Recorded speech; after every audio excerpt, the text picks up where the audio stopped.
Yes, live stream, the podcast, and the Portugal Club, of course. Portugal Club, where you may learn the language, Portuguese, love the culture, and support each other, your fellow Gumpers, as well at our virtual village of Gumpeiro. Have you visited yet? Go to theportugalclub.com. Thank you for being here this morning. Whilst we're waiting for Veronica and Carl to arrive with the Algarve update and the Lisbon lowdown, let's have a look at the breaking news, as it were, around the new immigration laws here in Portugal. I thought that may be of interest to you this morning.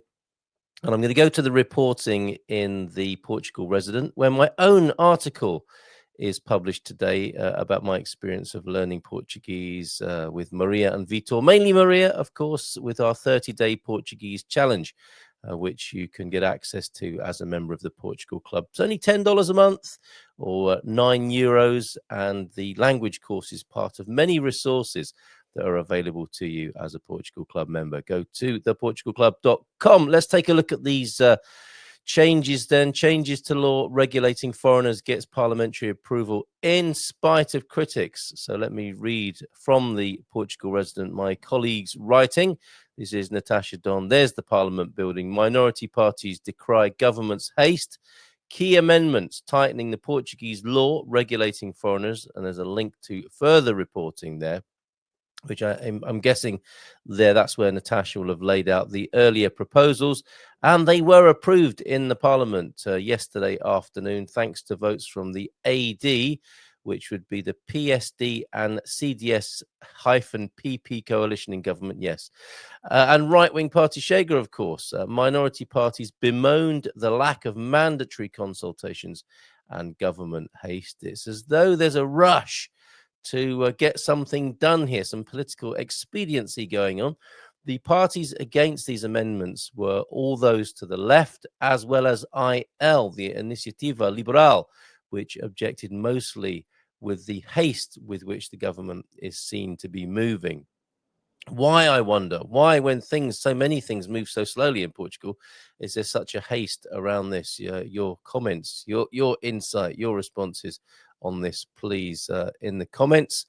We've already got a bon dia from Sarah Yerman. Good morning to you. And Team Yerman in Setúbal this morning. Good morning to you, Sarah. Great to see you here this morning. Right, the amendments then, governing the entry, stay, departure, as well as removal of foreigners from national territory, were approved. There's something going on around the world. Were approved by, sorry, this is me interjecting. I think when I put on a higher pitched or faster voice, I hope that's denoting my interjections into Natasha Don's fine reporting here, were approved by the Constitutional Affairs Committee earlier this month, with votes against from the left, which alleged violations of the law due to the lack of mandatory consultations, i.e. discussions with affected groups. What, like consulting people who the law is about? What? Nothing about us without us, right? This time, I haven't had a call yet to find out what my view might be on this. Have you?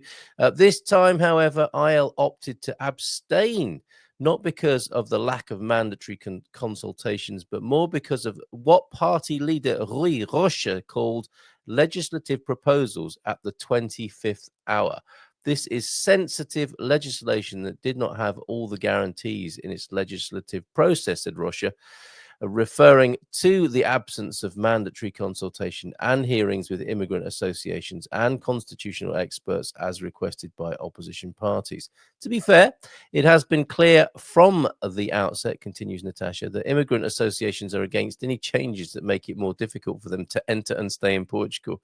Yes, I'm guessing all the parties knew what the immigrants might say, while the government, yes, can you imagine immigrant groups saying, yes, we want much tougher laws that make our life much more difficult, while the government clearly believes its decision-making does not violate the Constitution. Nonetheless, well, we'll find out about that, won't we, in due course, because Marcelo has yet to cast his eye. Well, I'm sure he's cast his eye already, but he's about to promulgate or not to promulgate. That will be the question.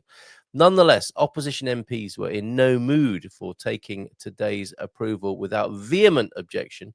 PS Socialist MP Pedro Delgado Alves criticized procedural abuses and the government's hyper-speed, which he interpreted as seeking to prevent constitutional experts and members of immigrant associations from participating in the legislative process.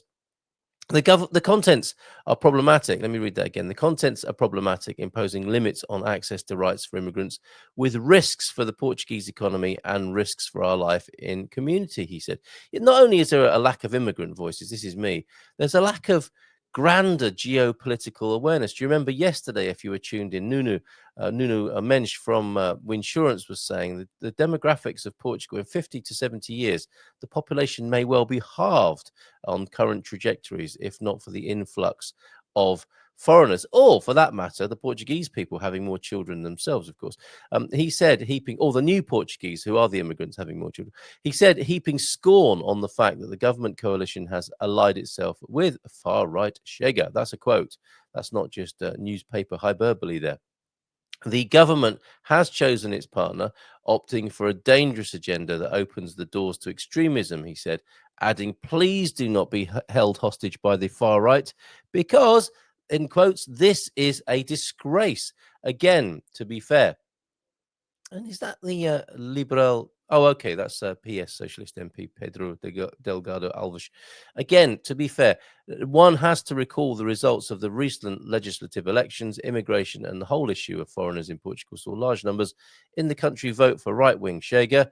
Thank you for just calling them right wing Chega and not far right Chega there, Natasha, which has been calling for change to national policies on immigration for years. Indeed, PS Socialist lost thousands of voters to Chega in May, very possibly for this reason, she speculates. As PSD's Antonio Rodrigues countered, the issue of immigration has been the most discussed in the last 15 months in Portugal. PS Socialists had the opportunity to propose, to reflect during their years in power. Much of this in quotes, actually, if you can see that on the screen.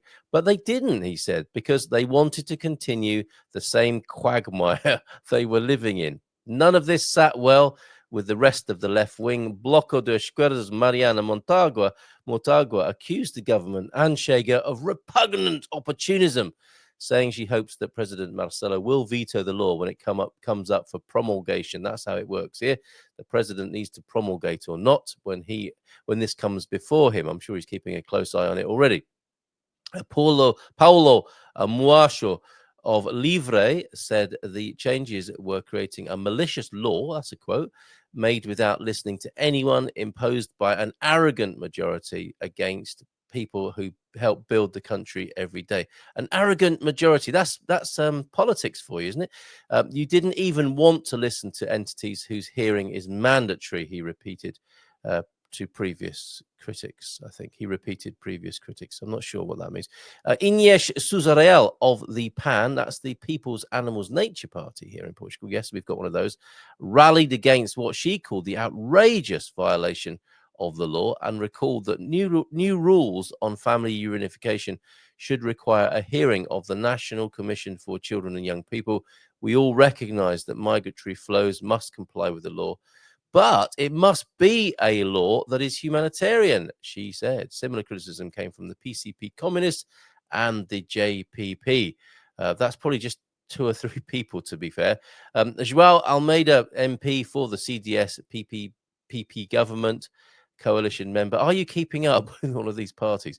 Stressed that not only is this new law necessary, it is urgent, a quote from João Almeida there, due to the state in which the country is in. People are not asleep and will adapt their behavior to what is going to happen. The effect of speed would be lost between the discussion and the approval of the new legislation if Parliament had not moved with the speed that it has, he said.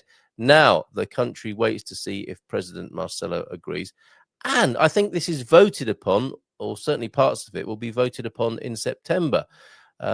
This is the complex way in which the law works here, but certainly a sense of haste that Natasha Don has drawn to our attention there. And I'll do a little bit in anticipation of Veronica and Carl joining us this morning.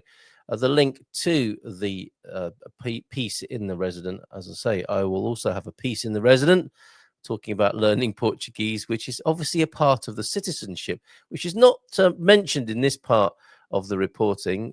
That, of course, was last week's controversy. And, of course, tonight, let me just put the link to that article in there in case you want to see that for yourself. We've got quite the thread of citizenship reporting over at the Portugal Club on the main timeline as well. And tonight, actually, will be an opportunity to quiz Daniel Reza or Rodolfo Pelicano, depending on who turns up this evening at the event, which is, of course, the Dream Team Town Hall of Expats Portugal. There you go. Yeah, you can quiz the experts. I am not an expert. If I'm expert in anything, it's living my own experience here in Portugal. I'm happy to talk about that. But these laws and how it might unfold is best left to the likes of Daniel Reis, possibly Gilda tonight as well, and Rodolfo Pelicano of Reis and Pelicano. So we shall see what they have to say, and that's after a Golden Visa webinar as well at 7:30, which I shall be part of too. If you want to. If you're looking to get a golden visa here in Portugal, there's still an option to do that, and we'll be exploring that at 7:30 this evening. So there you go. That's Natasha Dons reporting in the Portugal Resident, out to date in print. If you want to grab one of those, and yeah, my sharing of my joy to be involved in the 30-day Portuguese challenge, which you can take advantage of as a Portugal Club member at theportugalclub.com. If you go to the classroom, it's the first course. And Teen Munson, the whole family are enjoying that. I had one of my children said to me just before bed last night, "Can we do more Portuguese?" So Maria's doing a great job in how she's sharing the love of her language with us foreigners and how we might learn it using a mixture of video, audio, text, and exercises, a WhatsApp group as well. So some great technique, a great approach to learning Portuguese. Let me just, before we bring Veronica onto the screen, the expat queen of the Far East, that's her new name. The expat queen of the Far East. We'll talk to her in a moment about developments in her part of the Algarve. I call it an Algarve update. The Algarve, of course, is huge. She's talking about the eastern side and new developments in Villarreal de Sant Antonio, which we'll start with. And then when Carl joins us, we'll talk more about real estate culture here in Portugal and how you might navigate that. And there are parallels, reflections, I think, in the way that the culture we were talking about yesterday, with perhaps a lack of integrity, accountability, and leadership, might be also reflected in real estate, such as it is, such as the standing culture here in Portugal. Veronica has views on that, as I'm sure Carl will as well, when he joins us in around 20 minutes as well. Before we go there, before we discuss things with Veronica and Carl, major update, says Jorge Branco over at Portugal Weekly. This is worth the two Substacks. I mean, there are quite a few Portugal Substacks or Portugal-based Substacks now. The ones that I think are really good sort of news reporting and not so much punditry. Not that there's anything wrong with those, of course. Some of them are very good. But the newsy ones are Jorge Branco's Portugal Weekly here and Portugal Decoded, which comes out on a Friday as well. Apart from when there's something extra to report about, Jorge Branco and Portugal Decoded are very happy to go to Substack and do some extra reporting, which I think this isn't extra reporting, but it is being called a major update. So let's have a very quick look at this before we go to the Queen of the Far East. A large part of the government's immigration reforms have passed through Parliament with the support of the Democratic Alliance, as we found out from Natasha Don. And he's calling them the far-right Chega. Publico reports, says Jorge Branco in his Substack submission this morning, immigration laws passed Parliament amid harsh criticism. All the parties on the left voted against the changes to the Foreigners' Law. It's being called the Foreigners' Law.